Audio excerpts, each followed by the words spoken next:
एक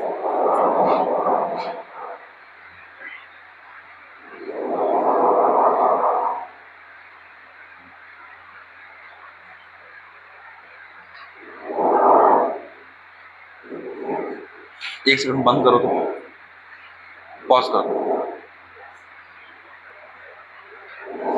ठीक है बच्चों, तो अब इसको हम आगे अब हमने क्या देखा, हमने सिर्फ क्रोनोलॉजी देखी कि हम पूरे इतिहास को कैसे पढ़ने वाले हैं। तो प्राचीन इतिहास में कहां तक का मुद्दा था, कहां तक का, गुप्तोत्तर वंश के बहुत सारे जो वंश बने वहां तक का मुद्दा था। मध्यकाल में हमने क्या देखा, दिल्ली सल्तनत और मुगल काल। मुगल काल में कौन, बाबर, हुमायूं, सूर्यवंश, फिर उसके बाद अकबर, जहांगीर, शाहजहां, औरंगजेब और उसके छोटे छोटे लोग।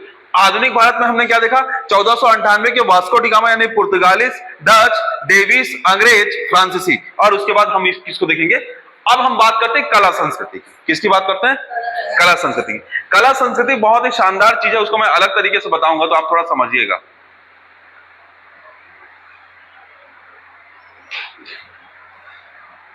बच्चों वापस से हम चलते हैं, वापस से कहां पे, प्राचीन काल में। कहां चलते हैं, प्राचीन काल में। तो प्राचीन काल में जब व्यक्ति को कुछ नहीं आता था ना, जब व्यक्ति पत्थर का प्रयोग करके अपने आखेट करके जीवन जीता था, उसमें व्यक्ति को कुछ नहीं आता था, तो व्यक्ति किसी चीज की पूजा ही नहीं करता था, धर्म को लेकर पूजा नहीं करता था। लेकिन अचानक से क्या हुआ, जैसे ही जब सभ्यताओं का विकास हुआ और मनुष्य सिंधु घाटी की सभ्यता में पहुंचा, तो सिंधु घाटी सभ्यता में सबसे पहले जिस चीज की पूजा की गई वो कहलाई प्रकृति पूजा। क्या कहलाई, प्रकृति पूजा। और प्रकृति पूजा से दो तरीके की पूजा निकलती है। कैसे पूजा निकलती है, एक जो प्रकृति में स्थित है वो, और एक जो प्रकृति जिसको मां के रूप में माना गया, यानी कि धरती को मां के रूप में माना गया, तो धरती की पूजा की गई। ठीक है, किसको, किसकी पूजा की गई, धरती की, क्योंकि धरती को क्या माना गया, मां के रूप में माना गया। प्रकृति में क्या है, तो सूर्य है, चंद्रमा है, वायु है, अग्नि है, ये सबको क्या माना गया, ये प्रकृति माना गया, तो इसकी पूजा की। अब जब जैसे सिंधु घाटी सभ्यता से हम कहां आएंगे, ऋग वैदिक सभ्यता, वैदिक सभ्यता, वैदिक काल आएंगे। तो सुनिएगा बच्चों, एकदम बहुत इंटरेस्टिंग है, यहाँ पे समझ में नहीं आएगा, नहीं तो ध्यान से दीजिएगा। वैदिक काल आएगा और वैदिक काल दो हिस्सों में बटेगा। पहला जो होगा ऋग वैदिक काल आएगा और दूसरा होगा उत्तर वैदिक काल आएगा। अब ऋग वेद और उत्तर वैदिक में समझिएगा। ऋग वेद में क्या होगा बच्चों, वेदों का आविष्कार होगा, वेद कहे जाएंगे, वेद को बोला जाएगा, जनश्रुति साहित्य बोलते हैं, सुन सुन के वेद लिखे जाते हैं। किसका, कौन सा आएगा, वेद आएगा। वेद में जो बच्चों ये जो प्रकृति पूजा दिख रहे हैं, ये प्रकृति पूजा खत्म हो जाएगी और नया चीज चालू होगा। देखो प्राचीन भारत के इतिहास में सबसे पहली बार जो एक अभिलेख मिला है उसे बोलते हैं बोगच कोई अभिलेख, जो एशिया माइनर से मिला है, जिसमें 4 तरीके के देवताओं के बारे में उल्लेख है, इंद्र, नासत्य, अग्नि और वायु, है ना, इन 4 तरीके के देवताओं का। तो अब जो प्रकृति पूजा दिख रही थी, अब ये देवीय पूजा, ध्यान से सुनिएगा, किसमें, देवीय पूजा, देवता पूजा और प्रकृति पूजा, ये तीनों पूजा में बदल जाएगी। समझ आया क्या बोला, तीनों तरीके की पूजा में बदल जाएगी। और ऋग्वेद का आविष्कार होगा, ऋग्वेद, इसमें सिर्फ ऋग्वेद बनेगा। अच्छा, उत्तर वैदिक काल में क्या क्या बनेगा बच्चों, तो ध्यान दीजिएगा। उत्तर वैदिक काल में यजुर्वेद आएगा, फिर सामवेद आएगा, सामवेद में संगीत की बातें की जाएंगी, फिर अथर्ववेद आएगा, अथर्ववेद में मेडिकल ट्रीटमेंट की बात की जाएगी, जादू टोना काला जादू इन सब की बात की जाएगी। अथर्ववेद के बाद बच्चों आरण्यक की बात की जाएगी, जो सिर्फ वनों में ऐसे वेद लिखे जाएंगे, फिर उपनिषद की बात की जाएगी, है ना, फिर संहिता की बात की जाएगी, फिर वेदांग की बात की जाएगी, फिर आपका महाकाव्य आएगा, रामायण आएगा और महाभारत आएगा, तो महाकाव्य की बात की जाएगी। और फिर पुराण आएगा, जिसमें 18 पुराण होंगे, जिसमें आप विष्णु पुराण में ये लिखा है, शिव पुराण में ये लिखा है, ये सब पूरे सब काल, ये सब कब होंगे, उत्तर वैदिक काल में होंगे। कब होंगे, और जब उत्तर वैदिक काल में होंगे बच्चों, तो क्या होता है, जब एक समाज होता है ना, समाज कुछ इस तरीके का होता है, गरीब लोग सबसे ज्यादा, फिर मिडिल क्लास के लोग, और फिर ये, तो समाज भी ऐसे ही बटेगा। पहले जो समाज बटा हुआ था सब समान थे। जब समाज कैसे समान थे, पहले ना आर्य और अनार्य में बटा था समाज। किसमें बटा था, आर्य और अनार्य। ये आर्य कौन है, तो अनार्य वो है जो भारत में पहले से थे, आर्य वो है जो भारत में बाहर से आए हैं।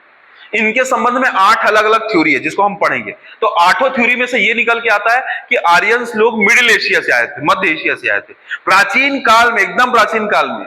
तो कहां से आए थे, मिडिल एशिया से। तो आर्य लोग कहाँ आए? भारत आए। तो भारत में रहने वाले लोग, अनार्य लोग बाद में जाके नीचे चले गए, भारत में नीचे चले गए, दक्षिण भारत में चले गए। वो एक्चुअल में एक्चुअल इंडियंस कहलाते हैं। द्रविड़न समुदाय के जितने लोग हैं वो एक्चुअल इंडियंस कहलाते हैं। और उत्तर भारत में रहने वाले लोग वास्तव में आर्य लोग थे। तो पहले समाज आर्य और अनार्य में बांटा था। फिर धीरे से क्या होगा? समाज, ध्यान से सुनिएगा, समाज वर्ण व्यवस्था अपना लेगा। क्या अपना लेगा? वर्ण व्यवस्था। वर्ण व्यवस्था कैसे अपनाएगा? एक ब्राह्मण पैदा होगा, एक क्षत्रिय पैदा होगा, एक शूद्र पैदा होगा, सॉरी एक वैश्य पैदा होगा, और एक कौन होगा? शूद्र पैदा होगा। बच्चों, पहले एक परिवार में 4 बच्चे पैदा हुए। जो पढ़ने में अच्छा है वो ब्राह्मण का काम करेगा, जो खेलने कूदने और साहसी है वो किसका काम करेगा? क्षत्रिय का काम करेगा, और जो दिमाग में अच्छा है, व्यापार अच्छा जानता है, वो वैश्य का काम करेगा, जो बहुत सेवा भाव रखता है वो शूद्र का काम करेगा। तो पहले जो वर्ण व्यवस्था थी वो कुल के आधार पे नहीं थी। एक ही परिवार के 4 बच्चे चारों अलग अलग चीजों को अपना सकते थे क्योंकि कर्म के आधार पे था। धीरे से जब उत्तर वैदिक काल चालू हुआ, जब अलग अलग व्यक्ति, जब एक बार एक व्यक्ति को प्रिविलेज मिल जाता है तो वो उस प्रिविलेज, या वो अगर ऊपर हो गया तो हमेशा चाहता है कि वही ऊपर रहे और अपने बेटे को भी ऊपर रखना चाहता है। तो यहां से एक चीज चालू हो गई, जिस चीज को क्या कहा गया? जिस चीज को कहा गया कि कर्म के आधार पे ना होके अब परिवार के आधार पे वर्ण व्यवस्था आ गई। और ये सब कब हुआ बच्चों? ये सब हुआ जब उत्तर वैदिक काल चल रहा था, और समाज में जो व्यक्ति ऊपर था वो ऊपर ही रह गया, समाज में जो व्यक्ति बीच में था वो बीच में ही रह गया, समाज में जो निचले था निचले ही रह गया। इससे समाज में क्या हुआ? समाज में भ्रांतियां पैदा हुई, लोग एक दूसरे से लड़ने लगे। तब ये बोला गया कि ये जो धर्म आपको दिख रहा ना बच्चों, ये सनातन धर्म है। इसी को वैदिक धर्म भी बोलते हैं। क्या बोलते हैं? वैदिक धर्म। बोले ये सब बकवास है, समाज अब ऐसे नहीं चलेगा, समाज में नए धर्म की आवश्यकता है। तब एक नया धर्म पैदा होगा जिसे कहा जाएगा जैन धर्म। क्या कहा जाएगा? जैन धर्म। जैन धर्म अपने आप में इतना कठोर था कि इसका अनुकरण करना सबके लिए पॉसिबल नहीं था। तो जैन धर्म में फिर 2 किस्म के लोग पैदा होंगे, एक कहलाएंगे श्वेतांबर, एक कहलाएंगे दिगंबर। जो श्वेत वस्त्र धारण करते हैं वे श्वेतांबर, जो वस्त्र धारण नहीं करते वो दिगंबर। सब पूरा समाज उस चीज को फॉलो करने के लिए नहीं था, इसलिए बोला गया कि जैन धर्म में भी कई सारी कुरीतियां हैं। तब एक नया धर्म पैदा होगा, उसके काउंटर में एक नया धर्म पैदा हुआ, बौद्ध धर्म। और बच्चों, बड़ी खासियत बात यह है, जितने भी धर्म पैदा हो रहे, चाहे बौद्ध धर्म हो, चाहे जैन धर्म हो, चाहे वैदिक धर्म हो, ये सब पैदा हो रहा है उत्तर भारत में। मैं अभी आपको मैप कहां बनाऊंगा, अभी तो सिर्फ धर्म को बता रहा हूं, अब मैप बनाऊंगा लास्ट में तो कंक्लूड हो जाएगा। तो जैन धर्म पैदा हुए, बौद्ध धर्म पैदा हुआ। क्लियर हुआ? बौद्ध धर्म में फिर ऊंच नीच चालू होगा, और बौद्ध धर्म में 2 शाखा बटेगी, हीनयान शाखा और महायान शाखा। कौन सी शाखा? हीनयान और महायान। लेकिन अशोक बौद्ध धर्म को बहुत ज्यादा प्रचार प्रसार कर देंगे। एक टाइम ऐसा आएगा कि समाज बौद्ध धर्म से भी बोर हो जाएगा, बोलेगा नहीं ये सबसे काम नहीं चलेगा। तब एक नया व्यक्ति पैदा होगा जो मौर्योत्तर वंश में आएगा, जो शुंग वंश लेके आएगा, जो अश्वमेध यज्ञ कराएगा, जिस व्यक्ति का नाम है पुष्यमित्र शुंग, और वापस से वो बोलेगा वेदों की ओर लौट चलो। और जब वेदों की ओर लौट चलो ले जाएगा कौन? शुंग वंश। कौन? पुष्यमित्र शुंग। तब वेदों की ओर जब लौट चलेंगे तब इस बार थोड़ा सा पैटर्न बदलेगा, और पैटर्न बदलेगा, इस बार पैदा होंगे वैष्णव धर्म, पैदा होगा शैव धर्म पैरेलल में, और पैदा होगा शाक्त धर्म, शक्ति की पूजा, शाक्त धर्म। देखिए, इसमें विष्णु की पूजा, इसमें शिव की पूजा, और इसमें दुर्गा की पूजा यानी शक्ति की पूजा। शक्ति में क्या आएगा? ब्रह्मा विष्णु महेश की तीनों की जो पत्नियां होंगी वो शक्ति के रूप में देखी जाने लगेंगी। और जब शक और कुषाण आएंगे, क्योंकि वो बाहर से आएंगे, क्योंकि वो जनजाति समुदाय थे, उनका कोई धर्म नहीं था, तो क्या करेंगे? उनको पता है कि भारत में अगर कब्जा करना है, भारत में लोगों को शांत तरीके से रखना है, या तो हमें शैव धर्म पालन करना पड़ेगा या तो वैष्णव धर्म। क्योंकि वो उसी टाइम की कहानी है, जब ये पूरे भारत में ये पैदा हो रहे थे, तब उधर से कुषाण उस समय वंश लड़ रहे थे, तो कुषाण किसको चूज करेंगे? शैव धर्म को चूज करेंगे। समझ आया क्या कहना चाह रहा हूं? फिर धीरे धीरे अलग अलग राजा आएंगे। समझिएगा बच्चों, ये जो अलग अलग राजा है ना, देखो ये यहां तक कोई दिक्कत नहीं, देखो अब समझना ना, यहां पे मैं बता देता हूं। पाषाण काल में धर्म नहीं। सिंधु घाटी सभ्यता में क्या धर्म आ गया है? प्रकृति धर्म आ गया है। वैदिक सभ्यता में कौन सा धर्म आ गया है? तो यार वैदिक धर्म आ गया है। वैदिक धर्म की बात करेंगे तो वैदिक धर्म ऋग्वैदिक काल में बहुत अच्छा था। उत्तर वैदिक काल में बहुत सारे वेद कर्म कांड आ गए तो थोड़ा धर्म खराब हो गया। जब धर्म खराब हुआ यहां पे जैन धर्म पैदा हो गया। अब पैरेलल में कौन सा धर्म पैदा हो गया बच्चों? बौद्ध धर्म पैदा हो गया, क्योंकि जैन धर्म का अनुकरण करना कठिन था, इसलिए कौन सा धर्म आगे बढ़ा? बौद्ध धर्म बढ़ा। ये सब बौद्ध धर्म को फॉलो करेंगे और इसमें अशोक आएगा। बौद्ध धर्म, बौद्ध धर्म से लोग बोर हो जाएंगे, विदेशी आक्रमणकारी का चालू करेंगे, तो बौद्ध धर्म को समाप्त करेंगे और शुंग वंश होगा, बोलेगा वेदों की ओर लौट चलो। और फिर कौन सा धर्म लेके आएगा? शैव धर्म, वैष्णव धर्म, शाक्त धर्म लेके आएगा और उसी धर्म को फिर ये लोग आगे बढ़ाएंगे। समझ गए? और फिर अचानक से कौन आ जाएगा? जब ये आएगा, ये किसको लेके आ जाएंगे? अल्लाह को लेके आ जाएंगे, मुस्लिम धर्म पैदा हो जाएगा। फिर और आगे ये बढ़ेगा, आगे बढ़ते जाएगा, बढ़ते जाएगा, बढ़ते जाएगा, बढ़ते जाएगा, दिल्ली सल्तनत आ जाएगा। दिल्ली सल्तनत के बाद यहाँ पे इस्लाम, यहूदी, ईसाई धर्म पैदा हो जाएंगे। आगे बढ़ते जाएगा, बढ़ते जाएगा, बढ़ते जाएगा, ये ईसाई धर्म लेके आ जाएंगे। ईसाई धर्म आगे बढ़ेगा, ईसाई धर्म डोमिनेंट हो जाएगा। अब ईसाई धर्म डोमिनेंट होते होते होते होते सब ये आगे बढ़ेगा और 1947 में जब भारत बनेगा, इसी दौरान बच्चों, इसी दौरान यहाँ पे तुगलक वंश के आसपास, लोधी वंश के आसपास एक और धर्म पैदा होगा भारत में, सिख धर्म पैदा होगा। और ये सब धर्म मिला के आज भारत में टोटल 8 धर्म हैं जो भारत में रहेंगे, जिसमें हिंदू, मुस्लिम, सिख, ईसाई, जैन, बौद्ध, पारसी और ज़ोरोस्ट्रियनिज्म। ज़ोरोस्ट्रियनिज्म बहाई धर्म होता है, जो कि लोटस टेम्पल में की जो पूजा करते हैं, जो दिल्ली का लोटस टेम्पल वहां जो पूजा करते हैं, बहाई धर्म। इस तरीके से भारत में ये धर्म पैदा हो। समझ रहे हो? तो जो इतिहास हम पढ़ने वाले हैं वो इतिहास को थोड़ा इस तरीके से पढ़ेंगे, लेकिन जो कल हम शुरुआत करेंगे वो कहां से शुरुआत करेंगे? इतिहास क्या है, इतिहास के जानने के स्रोत क्या होते हैं। यहां पे 2 लाइन मैं बोल के खत्म करूंगा। देखो, किसी भी व्यक्ति विशेष के बारे में जानना है और वो व्यक्ति विशेष जिंदा नहीं है, तो कैसे जानोगे? या तो उसका घर देख के जानोगे, उसके कपड़े देख के जानोगे, वो कैसे बर्तन में खाना खाता था वो देख के जानोगे, वो कैसे आवास में रहता था, कैसा बेड था उसका, इन सब से उस व्यक्ति के बारे में पता लगाओगे। ऐसी होगा। तो इतिहास जानने के भी 2 स्रोत होते हैं। कितने स्रोत होते हैं? एक को बोलते हैं पुरातात्विक स्रोत और एक को बोलते हैं साहित्यिक स्रोत। जो पुरातात्विक स्रोत होता है बच्चों, वो ज्यादा प्रमाण होता है। किसी व्यक्ति के बारे में जूता अगर उसके 9 नंबर साइज का मिला है तो आप उसको मानोगे, किसी किताब में लिख दे नहीं नहीं ये तो 12 नंबर का जूता पहनते हैं, किसको मानोगे? जो 9 नंबर का जो साक्ष्य दिखेगा। आप बोलते हैं ना, अदालत को क्या चाहिए? सबूत चाहिए। सबूत क्या है? तो इतिहास को भी क्या चाहिए? सबूत चाहिए। तो इतिहास जानने के 2 स्रोत, पुरातात्विक स्रोत और साहित्यिक स्रोत। पुरातात्विक स्रोत में क्या क्या आता है बच्चों? तो अभिलेख आता है, सिक्के आते हैं, मूर्ति आती है, मंदिर आता है, समझ रहे हो? मृदभांड आते हैं, बर्तन आते हैं। ये सब क्या है? पुरातात्विक स्रोत है। साहित्यिक स्रोत में क्या आएगा? तो साहित्यिक स्रोत 3 पार्ट में पड़ेगा। धार्मिक साहित्य, धार्मिकोत्तर साहित्य या लौकिक साहित्य, और तीसरा जो साहित्य है विदेशी आक्रमणकारी के द्वारा लिखा गया साहित्य। तो धार्मिक साहित्य में क्या आएगा? ऋग्वेद, यजुर्वेद, सामवेद, अथर्ववेद, संहिता, वेदांग, पुराण, उपनिषद, ये सब क्या साहित्य है? धार्मिक साहित्य। समझ गए? लौकिक साहित्य में क्या आएगा? मेगास्थनीज के द्वारा लिखा गया इंडिका, अष्टाध्यायी के द्वारा लिखा गया पाणिनि के द्वारा लिखा गया अष्टाध्यायी, ठीक है, हर्षचरित, मतलब किसी लेखक के द्वारा लिखा गया, लोगों के द्वारा लिखा गया। दूसरा, तीसरा कौन आएगा? वेनसांग ने सियुकी में क्या लिखा है, फायान ने क्या लिखा है, इत्सिंग ने क्या लिखा है, अल-मसूदी ने क्या लिखा है, ठीक है, हेरोडोटस ने क्या लिखा है। तो 3 तरीके के साहित्य है। तो साहित्य के आधार पर भी आप इतिहास को जानोगे और अभिलेख, सिक्के, मुहर, ताम्रपत्र, मूर्तिकला, मंदिर, इन सब के आधार के भी इतिहास को जानोगे। तो इतिहास में सबसे पहले हम क्या इसको 2 हिस्सों में तोड़ेंगे।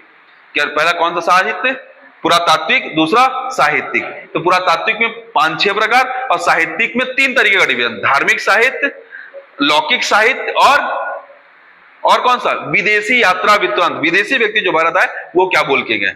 ठीक है, तो हम अगली क्लास की शुरुआत कहां से करेंगे? इतिहास क्या है वहां से। तो अब इस पूरे सेगमेंट में बच्चों मैंने आपको मैप नहीं बताया, टाइम हो गया है। मैप मैं बताऊंगा पूरे की कहां। देखो बस आप इतना समझ लो, एक छोटा सा मैप और बता देता हूं।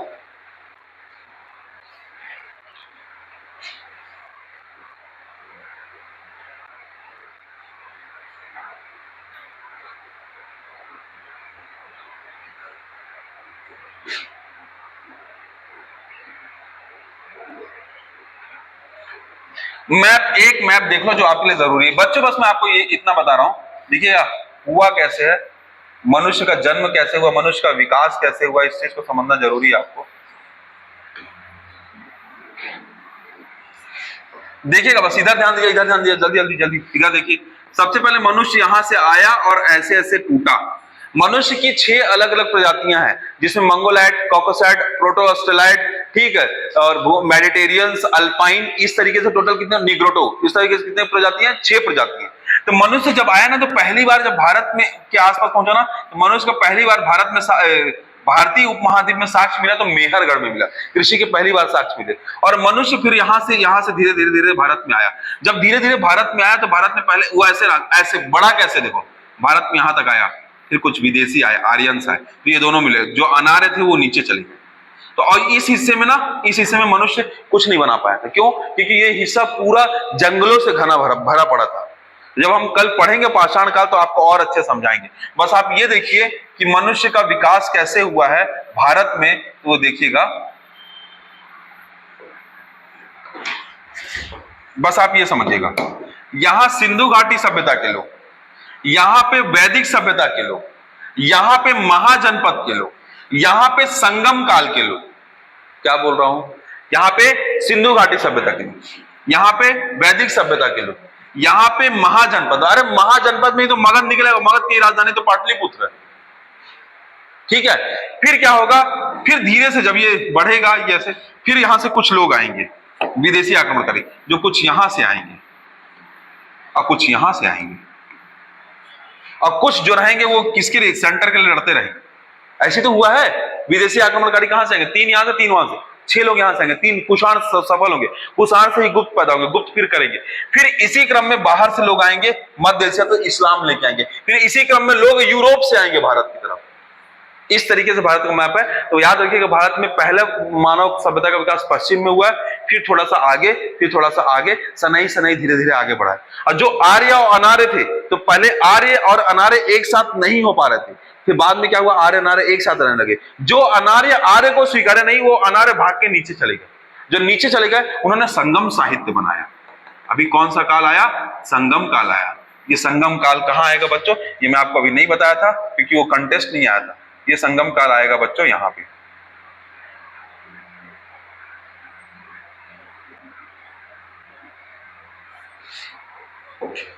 ये संगम काल यहां आएगा बच्चों। और ये संगम काल कैसा है, ये संगम काल ऐसा होगा कि अगर ऊपर यहां पर ऋग्वेद चल रहा है, तो नीचे क्या चलेगा, संगम वेद चलेगा। कौन सा चलेगा, संगम वेद, मतलब संगम काल। याद रखो, उधर वैदिक काल है उत्तर में, तो नीचे कौन सा है, संगम काल। और संगम काल में जाएंगे तो चोल, चेर, पांड्य, चालुक्य, ये 4 ऐसे लोग हैं जिनको हम पढ़ेंगे, जिनको अभी मैंने कंटेस्ट में जोड़ा नहीं है। तो ये इसमें ना गुप्तोत्तर वंश ऊपर का हो गया, नीचे में क्या आ जाएगा, तो नीचे में देखो संगम काल में क्या क्या क्या आ जाएंगे, तो चेर, चोल, चालुक्य, पांड्य, इन लोग आएंगे। चेल, चोल, चालुक्य, पांड्य, ये लोग आएंगे। कहां पे आएंगे, दक्षिण भारत में। समझ गया कि नहीं समझ गया? तो आज के डिस्कशन को यहीं समाप्त करते हैं। ये जो पीडीएफ है, ये पीडीएफ आपके ग्रुप में भी डल जाएगी, तो आपको समझ में आ जाएगा। और नए सेगमेंट के तौर पे हमने क्या स्टार्ट किया है, इतिहास विषय को स्टार्ट किया है। आज का जो पूरा क्लास है ओरिएंटेशन क्लास था। आज कुछ भी नॉलेज की कोई बात नहीं थी, ना ही रटाने की बात थी। आज सिर्फ इंफॉर्मेशन बम्बार्डिंग थी। आपको इंफॉर्मेशन बम्बार्ड करके मोटा मोटा पिक्चर बना दिए कि आप ये जान लो। कल से हम धीरे धीरे पढ़ेंगे, चीजों को रटेंगे, चीजों में हम स्थायित्व करते बताते चलेंगे। और आपकी बुक जो है वो तकरीबन 10 दिन के अंदर बुक बन के आपको मिल जाएगी। ठीक है, तो चलिए बच्चों, सभा समाप्त करते हैं। आज की डेट